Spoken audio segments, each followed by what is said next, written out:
മഹാനായ സയ്യിദുനാ അലി ഇബ്നു അബീ ത്വാലിബ് റളിയല്ലാഹു തആല അൻഹു തന്റെ പ്രിയപ്പെട്ട ഭാര്യയായ ഫാത്തിമ ഗർഭിണിയാ.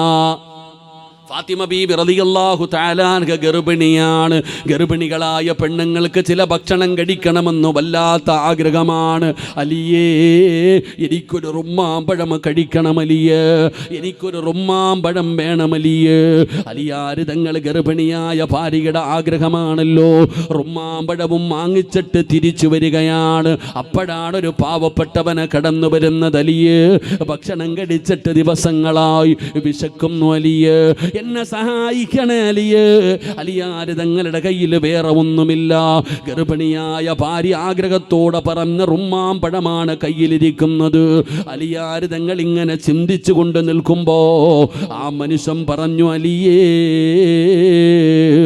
ഒന്ന് തന്നാ അല്ലാഹു 10 തിരിച്ചു തരും അലിയേ.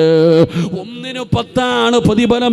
അലിയാര് തങ്ങൾ ചിന്തിച്ചില്ലടോ 10 കിട്ടുമെന്ന് കേട്ടപ്പോ തന്റെ ഭാര്യ ഗർഭിണിയാണ്, ആഗ്രഹത്തോടെ വാങ്ങിയതാണ്, മറന്നു കളഞ്ഞടോ.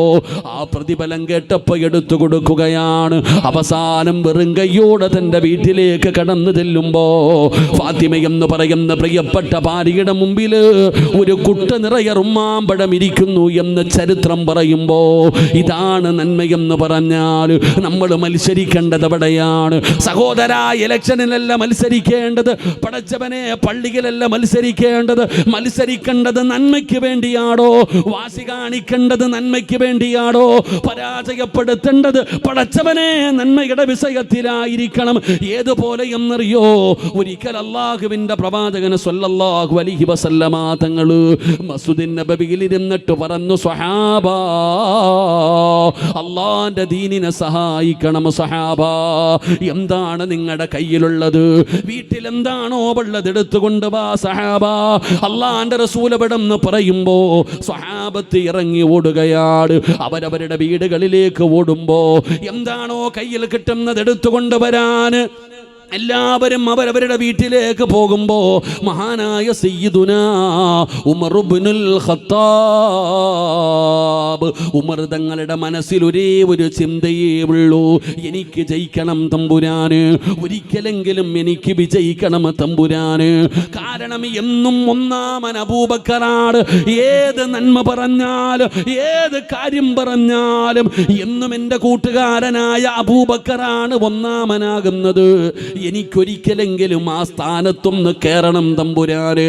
അതോ അബൂബക്കർ തങ്ങൾ അങ്ങനെയാണ്, എന്തിനും ഒന്നാമനാണ്. ഒരു ദിവസം അല്ലാഹുവിന്റെ പ്രവാചകന് സുബഹി നമസ്കാരം കഴിഞ്ഞു. അവിടെ നിന്ന് ചോദിക്കുകയാണ്, മൻ അസ്ബഹ മിൻകുമുൽ യൗമ സായിമാ, ഇന്ന് നോമ്പ് പിടിച്ച ആരെങ്കിലും ഉണ്ടോ സഹാബാ? അബൂബക്കർ തങ്ങൾ എഴുന്നേറ്റ് നിന്നിട്ട് പറയുന്നു, യാ റസൂലല്ലാഹ്,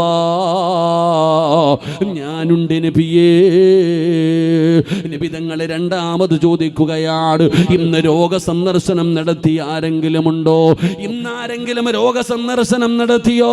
അബൂബക്കർ പറയുന്ന, ഞാനുണ്ട് നബിയേ. ഇന്ന് സദക്ക കൊടുത്ത ആരെങ്കിലും ഉണ്ടോ? ഞാനുണ്ട് നബിയേ. ഇന്ന് ജനാസയിൽ പങ്കെടുത്ത ആരെങ്കിലും ഉണ്ടോ? ഞാനുണ്ട് നബിയേ. എന്തു ചോദിച്ചാലും ഏത് കാര്യത്തിനും അബൂബക്കർ ഒന്നാമനാണ്. അതുകൊണ്ട് ഒരിക്കലെങ്കിലും വിജയിക്കണം പടച്ചവന്. ഉമർ തങ്ങൾ തന്റെ വീട്ടിലേക്ക് കടന്നു ചെന്നു. തന്റെ സമ്പാദ്യം മുഴുവനും എടുത്ത് 2 ഭാഗമാക്കി. തന്റെ സമ്പാദ്യം മുഴുവനും എടുത്തു. എൻ്റെ പ്രിയപ്പെട്ടവരെ, ഉമർ ഇബ്നുൽ ഖത്താബ് റളിയല്ലാഹു തആല അൻഹു തന്റെ സമ്പത്തിന്റെ നേർ പകുതി എടുത്തു. പടച്ചവനെ, എന്തായാലും അബൂബക്കർ എന്നെ പോലെ കൊണ്ടുവരൂല, എന്തായാലും അബൂബക്കർ എന്നെ പോലെ കൊണ്ടുവരൂല. തന്റെ സമ്പത്തിന്റെ നേർ പകുതി എടുത്തുകൊണ്ട് നബി തങ്ങളുടെ മുമ്പിൽ കൊണ്ടുവച്ചു കൊടുത്തു. ഇതാ നബിയെ, എൻ്റെ സമ്പത്തിന്റെ പകുതി അള്ളാഹുവിന്റെ ദീനിന് വേണ്ടി തന്നിരിക്കുന്നു. നബി തങ്ങൾക്ക് വലിയ സന്തോഷമായി. നബി തങ്ങൾ ദുആ ചെയ്തു ഉമർ തങ്ങൾക്ക്. ഓരോ സഹാബത്തും അവരവരുടെ കയ്യിലുള്ളത് കൊണ്ടുവന്ന് കൊടുക്കുന്നുണ്ട്. അബൂബക്കർ തങ്ങളും വരുന്നത് കാത്ത് ഉമർ തങ്ങൾ മാറി നിൽക്കുന്നുണ്ട്. എവിടെ ഉമർ? ഉമറിങ്ങനെ മാറി നിൽക്കുക, എവിടെ അബൂബക്കർ? അങ്ങനെ അവസാനം നോക്കുമ്പോൾ അബൂബക്കർ സിദ്ദീഖ് റളിയല്ലാഹു തആല കടന്നു വരുന്നുണ്ട്. ഉമർ തങ്ങൾ നബി തങ്ങളുടെ അടുത്തേക്ക് വന്നു. കയ്യിൽ നോക്കുമ്പോൾ ഒരു ചെറിയ പൊതി. സമാധാനമായി, എന്നെ പോലെ ഇല്ല. ഉമർ തങ്ങൾക്ക് വല്ലാത്ത സന്തോഷമായി. പടച്ചവൻ എന്നെ പോലെ ഇല്ല, ചെറിയ പൊതിയല്ലേ. അങ്ങനെ നബി തങ്ങളുടെ മുമ്പിൽ കൊണ്ടുവന്നിട്ട് ഇതങ്ങോട്ട് വെച്ചു കൊടുത്തു. അള്ളാന്റെ റസൂൽ സല്ലല്ലാഹു അലൈഹി വസല്ലം തങ്ങൾ ചോദിച്ചു, അബൂബക്കറെ, വീട്ടിൽ ഇനി എന്ത് ബാക്കിയുണ്ട്? അബൂബക്കർ തങ്ങളുടെ മറുപടി, അല്ലാഹും അവൻ്റെ പ്രവാചകനുണ്ട് നബിയെ, ഒന്നുമില്ല ഇനി വീട്ടിൽ. അവിടെയും ഉമർ തോറ്റുപോയി. ഇതാണോ നന്മയെന്ന് പറയുന്നത്? നന്മയെന്ന് പറയുന്നത് വാശി കാണിക്കേണ്ടത് ഇങ്ങനെയുള്ള കാര്യങ്ങൾക്കാ, അല്ലാതെ വേറെ പല കാര്യങ്ങൾക്കും വേണ്ടി നമ്മളൊക്കെ മത്സരിക്കും. പടച്ചോനെ വല്ല പഞ്ചായത്തിലോ വല്ല MLA MP വാർഡോ ഇതൊക്കെ നമ്മുടെ എന്തിനാ, പള്ളികളിൽ പോലും കമ്മിറ്റിയാകാൻ വേണ്ടി വല്ലാത്ത മത്സരം. അള്ളാഹു നമ്മളെ കാത്തുരക്ഷിക്കുമാറാകട്ടെ, അള്ളാഹു കാത്തുരക്ഷിക്കുമാറാകട്ടെ. നമ്മൾ മത്സരിക്കുന്ന എന്താ? പള്ളിയിലെ സെക്രട്ടറി ആകണം, പ്രസിഡന്റ് ആവണം, ഖജാൻജി ആകണം, കമ്മിറ്റിക്കാരനാകണം. ഇന്ത്യയുടെ പ്രധാനമന്ത്രിക്ക് കിട്ടുന്ന സ്ഥാനം അത്. ഇത്രയും പവറാ നമുക്ക്. അള്ളാഹുവിൻ്റെ പള്ളികളിൽ പോലും പള്ളിയുടെ അമാനത്ത്, പള്ളിയുടെ പൈസ മുടക്കിയിട്ട് ഇലക്ഷൻ നടത്തുന്ന കാലവാ. അള്ളാഹു നമ്മളെ കാത്തുരക്ഷിക്കുമാറാകട്ടെ, അള്ളാഹു നമ്മളെ കാത്തുരക്ഷിക്കുമാറാകട്ടെ. എൻ്റെ പൊന്നാര ചങ്ങാതി, എന്നാലിച്ചു വയ്ക്കേ, ഞാൻ ഇങ്ങനെ ചിന്തിക്കാറുണ്ട്. ഞാനിങ്ങനെ വയത് കഴിഞ്ഞ് വരുമ്പോൾ ഒരു പള്ളിയുടെ മുമ്പിൽ 3 ഫ്ലക്സ് ഇരിക്കുന്നു, 32 സ്ഥാനാർത്ഥികൾ. പഞ്ചായത്ത് തിരഞ്ഞെടുപ്പല്ല, അള്ളാഹു കാത്തുരക്ഷിക്കുമാറാകട്ടെ. എടാ, നിയമസഭാ തിരഞ്ഞെടുപ്പല്ല, ഒരു പള്ളിയുടെ മുമ്പിൽ 32 സ്ഥാനാർത്ഥികളും അവരുടെ ഫോട്ടോയും. എവിടത്തേക്ക്? സാലറി ഉണ്ടോ? ശമ്പളം ഉണ്ടോ? ഏതെങ്കിലും പ്രസിഡന്റ് ഉണ്ടോ? ഇല്ല. എന്തിനാ ഇത്ര തിരക്ക്? എടാ, പണ്ടുള്ള ആൾക്കാര്, പണ്ടുള്ളവർ അങ്ങോട്ടും എന്ന് പറയും, പാപ്പാ നിങ്ങൾ പള്ളിയിലെ പ്രസിഡന്റ് ആകണം കേട്ടോ, സെക്രട്ടറി ആകണം കേട്ടോ. എനിക്ക് വേണ്ട മോനെ, ഞാൻ ആകൂല, വേറെ ആരെങ്കിലും പോയി നോക്ക്. ഓ, ഇന്ന് പറയും അളിയ, പൊതുയോഗത്തിൽ എൻ്റെ പേര് പറയുമ്പോൾ നീ കൈ വെക്കണേ എന്ന് പറഞ്ഞ് 500 വേണമെങ്കിൽ അവൻ്റെ കൈ വെച്ച് കൊടുക്കും. അള്ളാഹു കാത്തുരക്ഷിക്കുമാറാകട്ടെ. ഇന്ന് അങ്ങോട്ട് എന്ന് പൈസ കൊടുത്തിട്ട് പറയും നീ എനിക്ക് വോട്ട് ചെയ്യണം. അതാ കാലം, അതാണ് കാലം. അധികാരം എത്രത്തോളം നമ്മൾ അഹങ്കാവാസി, നമുക്കത് കിട്ടണമെന്നൊക്കെ പറഞ്ഞിട്ട്. അള്ളാഹു നമ്മളെയൊക്കെ കാത്തുരക്ഷിക്കുമാറാകട്ടെ. എൻ്റെ പ്രിയപ്പെട്ട സഹോദരങ്ങളെ, എത്രത്തോളം ഗൗരവമുള്ളതാണെന്നത് മനസ്സിലാക്കുന്നില്ല. അർഹത ഉള്ളവനും അർഹതയില്ലാത്തവനും എല്ലാം മത്സര. എല്ലാവരും അതിനു വേണ്ടി മത്സരിക്കുന്ന കാലം. പണ്ടുള്ള ആൾക്കാർ വെള്ളിയാഴ്ച പള്ളി വരുമ്പോൾ പോലും ചെരുപ്പിടാറില്ല, കൈ പിടിച്ചേക്കും. ഞാൻ കണ്ടിട്ടുണ്ട്, പല അത്താമാരെയും കണ്ടിട്ടുണ്ട്. നിസ്കരിക്കാൻ പള്ളി വരുമ്പോൾ ചെരുപ്പിടാതെ വരുന്ന പണ്ടത്തെ വാപ്പമാർ, ഇപ്പത്തൊന്നും അല്ലട്ടാ, പണ്ടത്തെ വാപ്പമാർ വരുമ്പോൾ കയ്യിൽ ചെരുപ്പ് പിടിച്ചുകൊണ്ട് വരും. നമ്മൾ വിചാരിക്കും എന്താ ഇപ്പം ഇങ്ങനെയെന്ന്. എന്തുകൊണ്ടാണെന്നറിയോ? പള്ളിയുടെ ഗേറ്റിന് വെളിയിലെത്തിയാലേ അവർ ചെരുപ്പിടൂ. കാരണം പള്ളിയിലെ മണ്ണ് ചെരുപ്പിനടിയിൽ പറ്റി. ആ മണ്ണെടുത്തുകൊണ്ട് റോഡിലിട്ടാൽ അള്ളാഹുടെ മുമ്പിൽ കണക്ക് പറയണോ എന്ന് ഭയന്നുകൊണ്ട് പള്ളി കോമ്പൗണ്ടിൽ കയറുമ്പോൾ പോലും പണ്ടുള്ളവർ ചെരുപ്പ് ധരിക്കില്ല. അത്രയും സൂക്ഷ്മത. ഇന്നോ പള്ളിയുടെ ബാത്റൂമിൻ്റെ മുമ്പിൽ കിടക്കുന്ന ചെരുപ്പിൻ്റെ മൂക്ക് വെട്ടിയിട്ടിരിക്കുക, അടിച്ചുകൊണ്ട് പോകാതിരിക്കാൻ. അള്ളാഹു കാത്തുരക്ഷിക്കുമാറാകട്ടെ. ഇന്ന് പള്ളിയുടെ ബാത്റൂമിൻ്റെ മുമ്പിൽ കിടക്കുന്ന ചെരുപ്പിന് പോലും, അതിന് പോലും പടച്ചവനെ CCTV ക്യാമറ വെക്കേണ്ട അവസ്ഥയാണ് ഉള്ളത്. ഇതാണ് നമ്മുടെ ഇന്നത്തെ മനുഷ്യൻ്റെ അവസ്ഥ. അള്ളാഹു നമ്മളെ കാത്തുരക്ഷിക്കുമാറാകട്ടെ. പോട്ടെ, അങ്ങോട്ട് പറഞ്ഞാൽ ഇങ്ങനെ അങ്ങ് പോകും, പിന്നെ ശരിയാവില്ല. പറഞ്ഞാൽ പിന്നെ ഇങ്ങനെ അങ്ങ് പോകും. അള്ളാഹു നമ്മളെ കാത്തുരക്ഷിക്കുമാറാകട്ടെ. ഞാൻ പറഞ്ഞു വന്നത്, എൻ്റെ പ്രിയപ്പെട്ട സഹോദര, മത്സരിക്കേണ്ടത് എവിടെയാണ്? അതുകൊണ്ട് വഅദ് കേൾക്കാമെന്നവരോട് പറയുകയാ, നമുക്കുമൊന്ന് മത്സരിച്ചു നോക്കാം, നമുക്കുമൊന്ന് മത്സരിക്കാമടോ. ആരാ മത്സരിക്കാൻ പറയുന്നതെന്നറിയോ? ഞാൻ നിങ്ങൾക്കൊരു നന്മ പറഞ്ഞു തരട്ടെ. ഈ നന്മ പറഞ്ഞു തരുന്നത് ആരാണെന്നറിയോ? അല്ലാഹുവിൻ്റെ റസൂലിൻ്റെ കരളിൻ്റെ കഷ്ടമായ തൻ്റെ പ്രിയപ്പെട്ട പൊന്നുമോള് മഹ്ദി ഫാത്തിമ ബീവി റളിയല്ലാഹു തആല അൻഹ പറയുകയാണ്, വഅദ് കേൾക്കാൻ കടന്നു വന്ന ഉമ്മമാരെ, അല്ലാഹുവിൻ്റെ റസൂലിൻ്റെ പൊന്നുമോൾ അവിടെ നിന്ന് പറഞ്ഞു തരികയാ. പടച്ചവനെ, എന്താണ് പറഞ്ഞു തരുന്നതെന്നറിയോ? ഒരിക്കൽ അലിയാർ തങ്ങൾ വീട്ടിലേക്ക് കടന്നു വരികയാണ്. എല്ലാ ജോലികളും കഴിഞ്ഞ്, നമസ്കാരം കഴിഞ്ഞിട്ട് പാതിരാത്രിയിൽ അലിയാർ തങ്ങൾ ഇശാ നമസ്കാരം കഴിഞ്ഞ് വീട്ടിലേക്ക് കടന്നു വരുമ്പോ തൻ്റെ പ്രിയപ്പെട്ട ഭാര്യയായ ഫാത്തിമ ബീബി റളിയല്ലാഹു തആല അൻഹ മുഖമിങ്ങനെ വാടിയിരിക്കുകയാണ്. ഫാത്തിമയ്ക്ക് എന്തോ സങ്കടമുണ്ട്, ഫാത്തിമയ്ക്ക് എന്തോ വിഷമമുണ്ട്. അലിയാർ തങ്ങൾ ചോദിക്കുന്നു, എന്തേ ഫാത്തിമ? ഒന്നുമില്ല അലിയേ, ഒന്നുമില്ല അലിയേ. തൻ്റെ ഭർത്താവിൻ്റെ മനസ്സിന് വേദനയാകുമെന്ന് കരുതിയിട്ട് ഫാത്തിമ മിണ്ടുന്നില്ലടോ. അവസാനം അലിയാർ തങ്ങൾ ഫാത്തിമയുടെ ചാരത്തിരുന്നു. അല്ലാഹുവിൻ്റെ റസൂലിൻ്റെ പൊന്നുമകളുടെ കയ്യിലങ്ങ് പിടിക്കുമ്പോ ഫാത്തിമ കൈവലിക്കുകയാ. ഫാത്തിമ എവിടെ നിന്ന് കരയുകയാണ്. എന്തിനാ കരയുന്നതെന്നറിയോ? ഫാത്തിമ ബീബി റളിയല്ലാഹു തആല അൻഹയുടെ കൈ പൊട്ടിയിരിക്കുകയാ. കൈ രണ്ടും പൊട്ടിയിരിക്കുകയാ. എന്ത് ചെയ്തിട്ടാണെന്നറിയോ?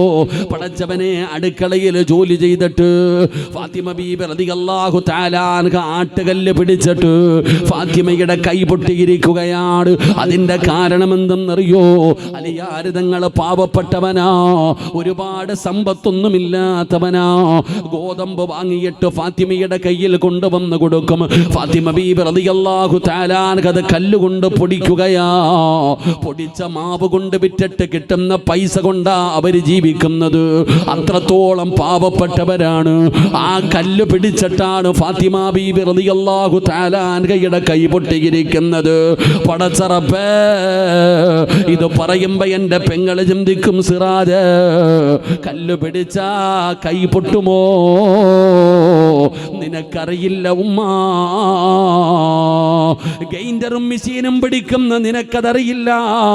അള്ളാന്റെ റസൂലിന്റെ പൊന്നുമോളുടെ കഷ്ടപ്പാട് എന്തെന്നറിയോ? ഹസനും ഹുസൈനും എന്ന് പറയുന്ന 2 മക്കളുണ്ട്. 1 വയസ്സിന്റെ വ്യത്യാസമേ ഉള്ളൂ. 1 വയസ്സിന്റെ വ്യത്യാസമേ ഉള്ളൂ. ഈ മക്കളെ എങ്ങനെയാണ് ഫാത്തിമ ഉറക്കുന്നതെന്നറിയോ? അല്ലാഹുവേ, തൊട്ടിലിൽ കിടത്തിയിട്ട് ഒരു കയറ് കെട്ടിയിരിക്കുകയാണ്. മറുഭാഗം തന്റെ കാലിൽ കെട്ടിക്കിട്ടിരിക്കുകയാണ്. പടച്ചവനെ, മാവ് പൊടിച്ചുകൊണ്ടിരിക്കുമ്പോ മക്കള് കരഞ്ഞ ഫാത്തിമ ബീബി റളിയല്ലാഹു തആല അൻഹ തന്റെ കാലുകൊണ്ട് ഇങ്ങനെ ആട്ടിയാട്ടിയാണ് മക്കളെപ്പോലും ഉറക്കിയിരുന്നത്. അത്രത്തോളം കഷ്ടപ്പാടാണ്, അത്രത്തോളം ജോലിയാണ്. അങ്ങനെ പടച്ചവനെ, 2 പേരും കിടക്കുകയാ. ഫാത്തിമ ഉറങ്ങുന്നില്ല. അലിയാർ നിങ്ങൾക്ക് വല്ലാത്ത സങ്കടമായി. അങ്ങനെ 2 പേരും കിടന്നുറക്കാൻ അങ്ങനെ കിടക്കുമ്പോ അലിയാർ തങ്ങൾ പറഞ്ഞു, ഫാത്തിമ, നിന്റെ സങ്കടം മാറാൻ, നിന്റെ കഷ്ടപ്പാട് മാറാൻ ഞാനൊരു വഴി പറഞ്ഞു തരട്ടെ ഫാത്തിമ. നിന്റെ പ്രയാസം മാറണം, അതിന് ഞാനൊരു വഴി പറഞ്ഞു തരാ. എന്തേ അലിയേ, എന്തേ അലിയേ? ഫാത്തിമ, നാളെ നീ അല്ലാഹുവിന്റെ പ്രവാചകനെ കാണാൻ പോകണം ഫാത്തിമ. നിന്റെ വാപ്പാനെ കാണാൻ നീ പോകണേ ഫാത്തിമ. നിന്റെ ഉപ്പാടെടുക്കൽ ചെന്നിട്ട് നിന്റെ കൈ കാണിച്ചു കൊടുക്കണം. നിന്റെ കഷ്ടപ്പാട് പറയണം, നിന്റെ സങ്കടം പറയണം. ഉപ്പാന്റെ അടുക്കൽ ഒരുപാട് അടിമകളുണ്ട്. നീ വാപ്പയോട് പറയണം, ഉപ്പാ, എനിക്കൊരടിമയെ വേണമുപ്പാ, എനിക്കൊരടിമയെ വേണമുപ്പാ. നീ ചോദിച്ചാ നബിതങ്ങൾ തരും ഫാത്തിമ. നിന്നെ വല്ലാത്ത ഇഷ്ടമാ ഫാത്തിമ. നീ ചെന്ന് ചോദിച്ചാ വാപ്പ തരും ഫാത്തിമ. കിട്ടിയാൽ സഹായമായല്ലോ, നിന്റെ പ്രശ്നം മാറുമല്ലോ. ഫാത്തിമ ചിന്തിച്ചു, നല്ലതാണല്ലോ പടച്ചവര്. വാപ്പയുടെ അടുക്കൽ ഒരുപാട് അടിമകളുണ്ടല്ലോ, എന്തായാലും എൻ്റെ വാപ്പ തരുമല്ലോ. അങ്ങനെ കിടന്നുറങ്ങുകയാണ്. പിറ്റേ ദിവസം ഫാത്തിമ ബീബി റളിയല്ലാഹു തആല അൻഹ തൻ്റെ വാപ്പയെ കാണാൻ പോവുകയാണ്. അല്ലാഹുവിൻ്റെ പ്രവാചകൻ സല്ലല്ലാഹു അലൈഹി വസല്ലമ തങ്ങളെ കാണാൻ പോവുകയാണ്. വീട്ടിലേക്ക് കടന്നു ചെല്ലുമ്പോ അല്ലാഹുവിൻ്റെ റസൂല് വീട്ടിലില്ല. നബി തങ്ങളെന്നൊരു യാത്ര പോയടോ. സുബഹി നമസ്കാരത്തിന് മുമ്പേ നബി തങ്ങൾ പോയടോ. അല്ലാഹുവിൻ്റെ പ്രവാചകന് വീട്ടിലില്ല. ഫാത്തിമയ്ക്ക് സങ്കടമായി. ഉമ്മയായ ആയിഷ ബീബി റളിയല്ലാഹു തആല അൻഹയോട് തൻ്റെ കൈ കാണിച്ചു കൊടുത്തിട്ട് കരഞ്ഞുകൊണ്ട് പറഞ്ഞു, ഉമ്മ, വല്ലാത്ത കഷ്ടപ്പാടാ ഉമ്മ, വല്ലാത്ത പ്രയാസമാ ഉമ്മ. വാപ്പ വരുമ്പോ എൻ്റെ സങ്കടം പറയണം. എനിക്കൊരടിമയെ വേണമുമ്മ, എനിക്ക് സഹായത്തിനൊരടിമയെ വാങ്ങിത്തരണമുമ്മ. ആയിഷ ബീവി അവിടെ നിന്ന് സമ്മതിക്കുകയാണ്. എന്തായാലും വാപ്പ വരുമ്പോ പറയാം ഫാത്തിമ.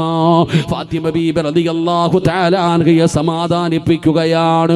അവിടെ നിന്ന് ആയിഷ ബീവി തിരിച്ചു പറഞ്ഞു വിടുകയാ. പടച്ചവനെ, അന്ന് പാതിരാത്രിയാണ് നബിതങ്ങൾ വന്നത്. ഒരുപാട് താമസിച്ചാണ് നബിതങ്ങൾ വന്നത്. അല്ലാഹുവിൻ്റെ പ്രവാചകൻ സല്ലല്ലാഹു അലൈഹി വസല്ലമ തങ്ങൾ വീട്ടിലേക്ക് കടന്നു വന്നു. ആയിഷ ബീവി പറഞ്ഞു, നബിയേ, പൊന്നുമോള് ഫാത്തിമ വന്നിരുന്നു നബിയേ. കൈ പൊട്ടിയിരിക്കുകയാ. വല്ലാത്ത കഷ്ടപ്പാടാ നബിയേ. അല്ലാഹുവിന്റെ പ്രവാചകൻ സ്വല്ലല്ലാഹു അലൈഹി വസല്ലമ തങ്ങളോട് തന്റെ പ്രിയപ്പെട്ട ഭാര്യയായ ആയിഷ ബീബി റളിയല്ലാഹു തആല അൻഹാ പൊന്നുമോളുടെ സങ്കടം പറയുമ്പോ അല്ലാഹുവിന്റെ റസൂൽ ചാടി എഴുന്നേൽക്കുകയാ. ആ പാതിരാത്രിയിൽ തന്നെ നബി തങ്ങൾ എഴുന്നേറ്റടോ, എനിക്കെന്റെ ഫാത്തിമയെ കാണണം ആയിഷ, എനിക്കെന്റെ പൊന്നുമോളെ കാണണം. ആയിഷ ബീബി റളിയല്ലാഹു തആല അൻഹ പറഞ്ഞു, നബിയേ ഒരുപാട് യാത്ര കഴിഞ്ഞ് വന്നതാണ്, പാതിരാത്രിയായി നബിയേ, രാവിലെ കാണാൻ നബിയേ. ഇല്ല ആയിഷ, എൻ്റെ പൊന്നുമോളെ എനിക്ക് കാണണം ആയിഷ. നബി തങ്ങൾക്ക് അത്രയും ഇഷ്ടമായിരുന്നു, നബി തങ്ങൾക്ക് അത്രയും സ്നേഹമായിരുന്നു. അല്ലാഹുവിൻ്റെ പ്രവാചകന് ഫാത്തിമ എന്ന് പറയുന്ന പൊന്നാര മകളുടെ വീട്ടിലേക്ക് രാത്രിയിൽ ചെല്ലുകയാണ്. അവിടെ നിന്ന് സലാം പറഞ്ഞടോ. അല്ലാഹുവിന്റെ പ്രവാചകന് വീടിനകത്തേക്ക് കടന്നു ചെന്നു. അലിയാർ തങ്ങൾ കിടക്കുന്ന സ്ഥലത്ത് നിന്ന് ചാടി എഴുന്നേൽക്കുകയാണ്. ഇരിക്കു അലിയേ, ഇരിക്കു ഫാത്തിമ. തന്റെ പൊന്നാര മകളെയും മരുമകനെയും പിടിച്ചിരുത്തി രണ്ടുപേരുടെ ഇടയിൽ പോയിരുന്നു. ഫാത്തിമ ബീബി റളിയല്ലാഹു തആല അൻഹയുടെ കയ്യിൽ ഇങ്ങനെ പിടിക്കുകയാണ്. കഷ്ടപ്പാടും ജോലിയും കാരണം കല്ല് പിടിച്ച് രണ്ട് കൈയും പൊട്ടിയിരിക്കുന്ന പൊന്നുമോള്. ആ പൊന്നുമോളുടെ കൈ പിടിച്ച് നോക്കിയിട്ട് അല്ലാഹുവിന്റെ റസൂൽ ചോദിച്ച ചോദ്യം എന്തെന്നറിയോ? ഈ കാലഘട്ടത്തിൽ ജീവിക്കുന്ന പെൺമക്കളുള്ള പിതാക്കന്മാര് പഠിക്കേണ്ട ചരിത്രമാ. പെൺമക്കളുള്ള ഉപ്പമാരെ, ഒരു വാപ്പ ആരെ പോലെയാകണമെന്നറിയോ? ഒരു വാപ്പ ആരാകണമെന്നറിയോ? ഒരു ഉമ്മ ആരാകണമെന്നറിയോ? ഒരു വാപ്പയുടെ സ്ഥാനം എന്തെന്നറിയോ? എല്ലാവരും ചാടുന്നത് പോലെ നീ എടുത്ത് ചാടാ പാടില്ല വാപ്പാ. നീ പെണ്ണുങ്ങളെ പോലെയാകരുത്. അവരെന്തെങ്കിലും ചാടിക്കേറി പറയും, പക്ഷേ വാപ്പാ നീ അങ്ങനെയാകരുത്. പെങ്ങളെ, നീ ഒരുപാട് സൂക്ഷ്മതയുള്ളവളാകണം പെങ്ങള്. നിന്നെ പോലെ നിന്റെ ഭർത്താവിന്റെ വീട്ടിൽ, നിന്റെ മകളുടെ ഭർത്താവിന്റെ വീട്ടിൽ നിനക്ക് സമ്പത്തുള്ളതുപോലെ ഉണ്ടാകണമെന്നില്ല വാപ്പാ. ഒരുപാട് സൗകര്യമുണ്ടാകണമെന്നില്ല, അവിടെ കാറുണ്ടാകണമെന്നില്ല, അവിടെ ചിലപ്പോൾ കഷ്ടപ്പാടായിരിക്കാം, അവിടെ ഒരുപാട് ബുദ്ധിമുട്ടുണ്ടാകും, പ്രയാസമുണ്ടാകും, വഴക്കും ബഹളമൊക്കെ ഉണ്ടാകും. പടച്ചവനെ അത് തിരുത്തി കൊടുക്കേണ്ടവനാണ് വാപ്പാ. വാപ്പയാണത് പറഞ്ഞു കൊടുക്കേണ്ടത്. അല്ലാഹുവിന്റെ പ്രവാചകനെ സ്നേഹിച്ചതുപോലെ ഒരു പിതാവും തൻ്റെ മക്കളെ സ്നേഹിച്ചിട്ടില്ല. അതുപോലെ നബി തങ്ങൾക്ക് ഫാത്തിമാനെ ഇഷ്ടമാണ്. അതുകൊണ്ടാണ് തൻ്റെ മക്കളുടെ സങ്കടം കേട്ടപ്പോ ആ പാതിരാത്രി തന്നെ നബി തങ്ങൾ എഴുന്നേറ്റ് പോയത്. അല്ലാഹുവിന്റെ റസൂൽ ചോദിച്ച ചോദ്യം എന്തെന്നറിയോ? ഫാത്തിമ, ഭർത്താവിന് ഭക്ഷണം വെച്ചു കൊടുത്ത അല്ലാഹു തരുന്ന പ്രതിഫലം എന്താണെന്നറിയുമോ ഫാത്തിമ? അല്ലാഹുവിന്റെ റസൂലിന്റെ ചോദ്യമാണോ? ഭർത്താവിന്റെ വീട്ടിൽ കിടന്ന് മാവ് പൊടിക്കുന്ന കല്ല് പിടിച്ച് രണ്ട് കൈയും പൊട്ടിയിട്ട് വീട്ടിൽ ചെന്നിട്ട് സങ്കടം പറഞ്ഞ പൊന്നുമോള് പാതിരാത്രിയിൽ വന്ന് വിളിച്ചുണർത്തിയിട്ട് അല്ലാഹുവിന്റെ റസൂൽ എന്ന് പറയുന്ന പിതാവ് ചോദിക്കുകയാ. നബിതങ്ങൾ തന്റെ പൊന്നാര മകളെ വിളിച്ചിരുത്തിയിട്ട് ചോദിച്ചു, ഭർത്താവിന് ഭക്ഷണം വെച്ചു കൊടുത്ത അല്ലാഹു തരുന്ന പ്രതിഫലം എന്താണെന്ന് നിനക്കറിയോ? അല്ലാഹു ഈമാൻ തരുമാറാകട്ടെ. ഇതാകണം വാപ്പ, ഇതാകണം വാപ്പ. അല്ലാതെ നിന്നെ പോലെ മക്കൾ എന്തെങ്കിലും ഫോണിൽ കൂടെ വിളിച്ചു പറഞ്ഞു, ഉമ്മ കഷ്ടപ്പാടാ വാപ്പ ഇവിടെ അടിയും, വണ്ടി വിളിച്ച് വന്നേരെ, ഇനി കയറി വന്നേരെ, വാരിക്കെട്ടി വന്നേരെ, കഴിഞ്ഞു, ഇനി അവിടെ പൊറുതിയൊന്നും വേണ്ട, തീർന്നു, അസ്സലാമു അലൈക്കും മഅസ്സലാമ, കഴിഞ്ഞു. എന്തെങ്കിലും ഒരു നിസാര കാര്യം മതി, അപ്പ തീർന്നു, വാരി വണ്ടി വിട്ടേക്ക്, വണ്ടി വിളിച്ചു വാ, മതി, കഴിഞ്ഞു സഹോദര. ഇന്ന് അവിടെ ആർക്കും ഇന്ന് കുടുംബജീവിതത്തിന്റെ വിലയോ മഹത്വമോ, എത്രയോ പെണ്ണുങ്ങൾ വിധവകളാകുന്നു, എത്രയോ മക്കൾ എത്തിയുമാകുന്നു. വാശിയാടോ നമുക്ക്? പെണ്ണിനെക്കാളും വാശി വാപ്പായ്ക്ക്, ഭർത്താവിനെക്കാളും വാശി അമ്മായി അമ്മയ്ക്ക്. അല്ലാ പടച്ചവനെ, അങ്ങനെ വാശി കുടുംബം ഒന്നും. എടാ, ഇതൊന്നും തകരുന്നതിനൊന്നും, ഇന്ന് തലാക്ക് പറയുന്നതിന് കാരണമൊന്നും വേണ്ടടോ. ഇന്ന് ബന്ധം ഒഴിയുന്നതിന് കാരണങ്ങൾ കേട്ടാൽ നമ്മൾ തന്നെ ചിരിക്കും, നമുക്ക് തന്നെ കോമഡി ആയിട്ട് തോന്നും. എൻ്റെ പ്രിയപ്പെട്ട സഹോദരങ്ങളെ, ഒരു സോപ്പ് കാരണം കുടുംബജീവിതം. ഒരു പെണ്ണ് കുളിക്കാൻ പോകുമ്പോൾ എല്ലാ ദിവസവും സോപ്പുമായിട്ട് പോകും. ഓള് കുളിച്ചിട്ട് കുളിപ്പരേ വെക്കത്തില്ല, ആ സോപ്പ് കൊണ്ടുവന്ന് റൂമിൽ വെക്കും. ഇന്നത്തെ കുട്ടികൾ അങ്ങനെ, ചിലരെങ്ങനെയാടോ, ആ പെൺകുട്ടി ആ സോപ്പ് എന്നും കൊണ്ടുവരും, തിരിച്ചു കൊണ്ടുപോകും. ഒരു ദിവസം ഭർത്താവിൻ്റെ സഹോദരി നോക്കുമ്പോൾ ഇവള് കുളിച്ചിട്ട് സോപ്പുമായിട്ട് പോന്നു. എവിടെ കൊണ്ടാ? ഞാൻ റൂമിലാ കൊണ്ടുവെക്കണം, ഇവിടെ വെക്കൂല.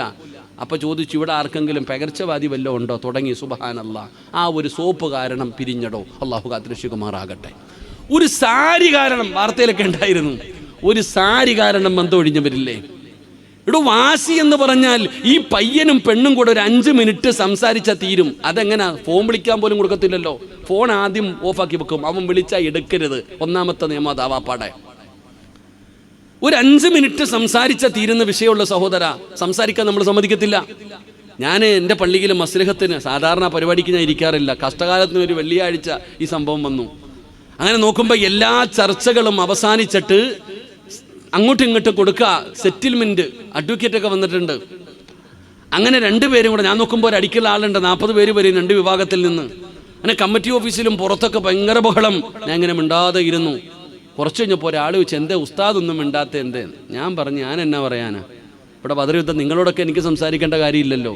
എനിക്ക് ആ പെണ്ണിനോടും പയ്യനോടും മാത്രം സംസാരിച്ചാൽ മതി. അപ്പോൾ പെണ്ണിൻ്റെ വാപ്പ പറയുക, എല്ലാ ചർച്ചയും കഴിഞ്ഞാൽ ഇനിയിപ്പോൾ സംസാരിക്കൊന്നും വേണ്ടാന്ന്, എല്ലാം കഴിഞ്ഞ് ഇനി സംസാരിക്കണ്ട. എന്നാൽ പിന്നെ പയ്യൻ്റെ ആൾക്കാർ പറഞ്ഞു, ഞാൻ എന്താ ഖത്തീബ് സംസാരിച്ചാൽ എന്താ കുഴപ്പം, അത് സംസാരിക്കട്ടെ. അങ്ങനെ എന്തായാലും പിന്നെ എനിക്ക് വേണ്ടി വഴക്കായി. ഒരു 5 മിനിറ്റ് എനിക്ക് തന്നു, 10 മിനിറ്റ് എനിക്ക് തന്നു. ഞാൻ ഇവർ 2 പേരെയും വിളിച്ചിട്ട് മദ്രസയുടെ മുകളിൽ പോയി. എന്നിട്ട് ഞാൻ ചോദിച്ചു, എന്താ പ്രശ്നമെന്ന്. സുബ്ഹാനല്ലാഹ്, ചോദിച്ചത് മാത്രമേ എനിക്ക് ഓർമ്മയുള്ളൂ കേട്ടാ. ചോദിച്ചത് മാത്രമേ എനിക്ക്. അവിടെ ബദർ ഉഹദൊക്കെ നടന്നിടോ, ബദർ യുദ്ധമൊക്കെ അവിടെ നടന്നു.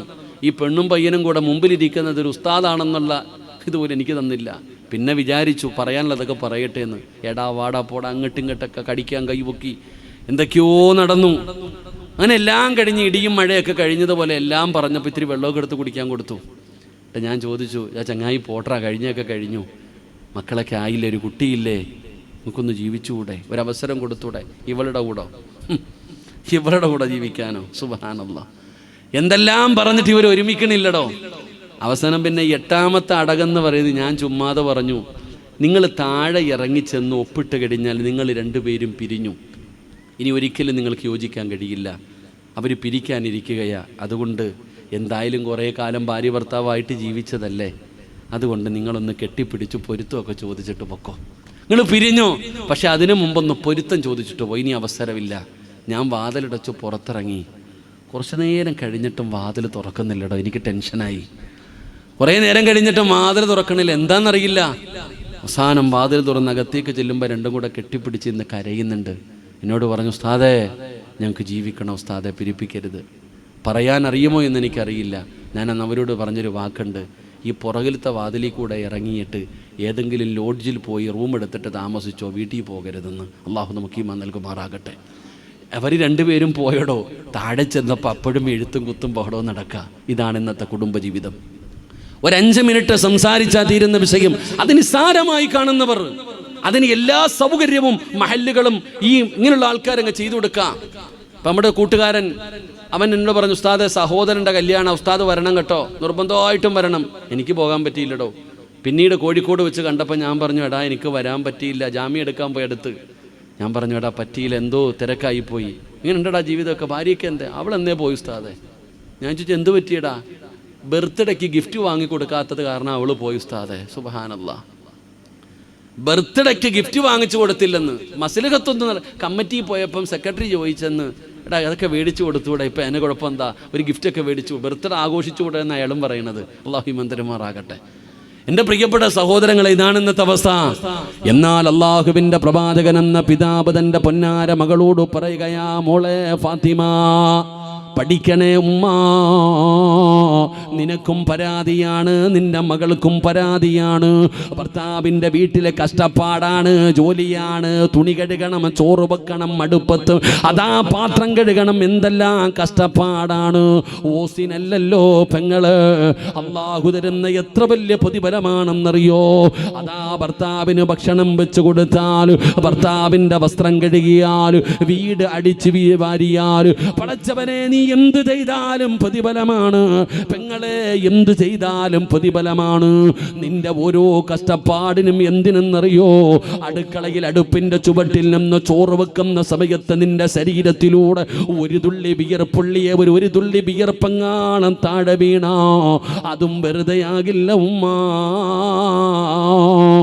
ആ വിയർപ്പ് തുള്ളിക്ക് പോലും അല്ലാഹു നിനക്ക് പ്രതിഫലം തരുന്നുണ്ട് പെങ്ങള്. അല്ലാഹുവിന്റെ റസൂൽ ഇതെല്ലാം പറഞ്ഞു കൊടുക്കുകയാണ്. എന്നിട്ട് അവസാനം ചോദിച്ചു, ഫാത്തിമ അടിമയെ ചോദിച്ച് വീട്ടിൽ വന്നല്ലോ, എന്നാൽ അടിമയേക്കാൾ പ്രതിഫലം കിട്ടുന്ന ഒരു നന്മ ഞാൻ നിനക്ക് പറഞ്ഞു തരട്ടെയോ? അടിമയെ ലഭിക്കുന്നതിനേക്കാൾ നിനക്ക് നന്മ ലഭിക്കുന്ന ഒരു പ്രതിഫലം ലഭിക്കുന്ന ഒരു നന്മ ഞാൻ പറഞ്ഞു തരട്ടെയോ? എന്താ വാപ്പാ, എന്താ വാപ്പാ? അല്ലാഹുവിന്റെ റസൂല് പറഞ്ഞു, മോളെ ഫാത്തിമ, കിടന്നുറങ്ങുന്നതിന് മുമ്പ് സുബ്ഹാനല്ലാഹ്, അൽഹംദുലില്ലാഹ്, അല്ലാഹു അക്ബർ ഇത് പറയണേ ഫാത്തിമ, ഇത് പറയണേ ഫാത്തിമ. ഒരടിമയെ ലഭിക്കുന്നതിനേക്കാൾ നിനക്ക് പ്രതിഫലമുള്ള കാര്യമാണ് ഉറങ്ങുന്നതിന് മുമ്പ് 33 പ്രാവശ്യം സുബ്ഹാനല്ലാഹ്, 33 പ്രാവശ്യം അൽഹംദുലില്ലാഹ്, 34 പ്രാവശ്യം അല്ലാഹു അക്ബർ. ഈ ദിക്ർ പറ ഫാത്തിമ, ഈ ദിക്ർ പറ ഫാത്തിമ. ഇത് കേട്ടപ്പോൾ നമുക്ക് നിസാരമായി തോന്നുന്നടോ. എന്തിനാണ് ഞാൻ ഈ ചരിത്രം പറഞ്ഞതെന്നറിയോ? അല്ലാഹുവിന്റെ റസൂലിന്റെ പൊന്നാര മകള് പറയുക, പെങ്ങളെ 29ാമത്തെ വയസ്സിലാണ് ഫാത്തിമ ലോകത്തോട് വിട പറയുന്നത്. ആ 29 വയസ്സിൽ മരിക്കുന്ന ദിവസവും ഫാത്തിമ മുടക്കിയില്ല. അല്ലാഹുവിന്റെ റസൂൽ എന്ന് പറഞ്ഞു കൊടുത്ത നന്മ ഫാത്തിമ ബീവി മരിക്കുന്ന ദിവസവും പറഞ്ഞു. പെങ്ങള് അലിയാര് തങ്ങള് പറയുകയാ, ഫമാ തറക്തുഹാ ബഅദ സമിഅതുഹാ മിൻ റസൂലില്ലാഹ്. അലിയാര് തങ്ങൾ പറയുകയാണ്, ഞാനും അങ്ങനെ തന്നെയാണ്. എൻ്റെ മുത്തുമണി, എൻ്റെ മുത്തുനബി പറഞ്ഞത് ഞാൻ ഇന്ന് വരെ മുടക്കിയിട്ടില്ല, മരിക്കുന്ന കാലം വരെ മുടക്കാറുമില്ല. ഇതാടോ നന്മയെന്ന് പറഞ്ഞാൽ, ഇതാടോ നന്മയെന്ന് പറഞ്ഞാൽ, ഇത് കേട്ടപ്പോ നമുക്ക് നിസാരമായടോ. സിറാജേ ഒരു സുബ്ഹാനല്ലാഹയാണോ, ഒരു അൽഹംദുലില്ലാഹയാണോ, ഒരു അല്ലാഹു അക്ബറാണോ? ഇത് പറയാൻ വേണ്ടിയാണോ ഇത്ര നേരം എടുത്തത്? നിനക്കറിയില്ല വാപ്പാ, ആ ദിക്റിന്റെ മഹത്വം നിനക്കറിയൂല. ഫാത്തിമ ബീബി റളിയല്ലാഹു തആലയോട് പറഞ്ഞു, കിടന്നുറങ്ങുന്നതിന് മുമ്പ് സുബ്ഹാനല്ലാഹ്, അൽഹംദുലില്ലാഹ്, അല്ലാഹു അക്ബർ. ഈ ദിക്ർ നീ 33 പ്രാവശ്യം പറഞ്ഞിട്ടേ കിടന്നുറങ്ങാവൂ എന്ന് ആദരവായ പ്രവാചകൻ നബി മുഹമ്മദ് മുസ്തഫ. ഏത് ദിക്ർ? ഏത് ദിക്ർ? സുബ്ഹാനല്ലാഹ്, അൽഹംദുലില്ലാഹ്. അത് പറയാൻ തന്നെ മനസ്സ് വരുന്നില്ല, കാരണം അത്രയ്ക്ക് നിസാരമായി പോയി. നിനക്കാ വാപ്പ നിസാരം. ചെറുപ്പക്കാരൻ, നിനക്കായി ഇത് നിസാരം. ഇതിന്റെ മഹത്വം നിനക്കറിയോ? നബി സല്ലല്ലാഹു അലൈഹി വസല്ലമ തങ്ങളോട് സ്വഹാബത്ത് ചോദിച്ചു, പാവപ്പെട്ടവരായ സഹാബത്ത്, നബിയെ, ഈ പ്രതിഫലം മുഴുവനും ഈ പണക്കാർ കൊണ്ടുപോകുന്നു. അവർ ഹജ്ജിന് പോകുന്നു, അവർ വർഷാവർഷം ഹജ്ജിന് പോകുന്നു, തോന്നുമ്പോൾ ഉംറയ്ക്ക് പോകുന്നു, സക്കാത്ത് കൊടുക്കുന്നു, അള്ളാന്റെ ദീനിന് സമ്പത്ത് വാരിക്കോരി കൊടുക്കുന്നു. നമ്മുടെ കയ്യിലൊന്നുമില്ല നബിയെ, നിങ്ങൾ പാവപ്പെട്ടവരാ, ഹജ്ജ് ഉംറയൊക്കെ നമുക്കിങ്ങനെ സ്വപ്നം കാണാനല്ലേ പറ്റൂ. അപ്പം നബിതങ്ങളോട് സങ്കടം പറഞ്ഞപ്പോൾ അള്ളാന്റെ റസൂൽ സല്ലല്ലാഹു അലൈഹി വസല്ലമ തങ്ങൾ ചോദിച്ചു, ഹജ്ജിന്റെ കൂലി കിട്ടുന്ന ഒരു നന്മ ഞാൻ പറഞ്ഞു തരട്ടെ? നബിതങ്ങൾ ചോദിക്ക, ഹജ്ജിന്റെ കൂലി കിട്ടുന്ന ഒരു നന്മ ഞാൻ പറഞ്ഞു തരട്ടെ? സഹാബത്ത് ചോദിച്ചു, എന്താണെന്ന്? അള്ളാഹു നമുക്ക് ഈമാൻ തരുമാറാകട്ടെ. ഹജ്ജിന്റെ കൂലി കിട്ടുന്ന ഒരു നന്മ ഞാൻ പറഞ്ഞു തരട്ടെ? വേണോ വേണ്ടേ? വിശക്കുന്നവന് വല്ലതും കൊടുത്തിട്ടേ കാര്യമുള്ളൂ. മന്തി ബിരിയാണി തിന്നിട്ടിരിക്കുന്നവന് കൊടുത്തിട്ട് കാര്യമില്ല. വേണോ വേണ്ടേ? വേണോ വേണ്ടേ? ഹജ്ജിൻ്റെ മക്കത്ത് ചെന്ന് ഹജ്ജ് ചെയ്ത കൂലി കിട്ടുന്ന ഒരു നന്മ, നിസ്കാരം കഴിഞ്ഞിട്ട് നിസ്കാര പായിലിരുന്നിട്ട് സുബ്ഹാനല്ലാഹ്, അൽഹംദുലില്ലാഹ്, അല്ലാഹു അക്ബർ, ഈ 3 ദിക്ർ പറഞ്ഞാൽ മതി, ഹജ്ജിൻ്റെ കൂലി കിട്ടുമെന്ന് ആദരവായ പ്രവാചകൻ നബി മുഹമ്മദ് മുസ്തഫ. സഹീഹ് മുസ്ലിമിൽ ഈ ഹദീസ് ഉണ്ട്. ഏതെങ്കിലും കിതാബിലെല്ലാം സഹീഹ് മുസ്ലിമിൽ തന്നെ ഈ ഹദീസ് കാണാം. ഏത് ദിക്ർ? ഈ നമ്മൾ പറയുന്ന സുബ്ഹാനല്ലാഹ്, അൽഹംദുലില്ലാഹ്. ഓടുവല്ലേ നമ്മൾ, അല്ലാഹ് എന്ത് സുബ്ഹാനല്ലാഹ്. ഇന്ന് 5 വഖത്ത് ഉണ്ടായിരുന്നു, 5 ഹജ്ജ് ചെയ്ത കൂലി കിട്ടുമായിരുന്നു. ആര് പറഞ്ഞു? സ്വന്തം ചിന്തിക്ക്, ആര് പറഞ്ഞു? അതാ നമ്മൾ. അള്ളാഹു നമുക്ക് ഈമാൻ തരുമാറാകട്ടെ.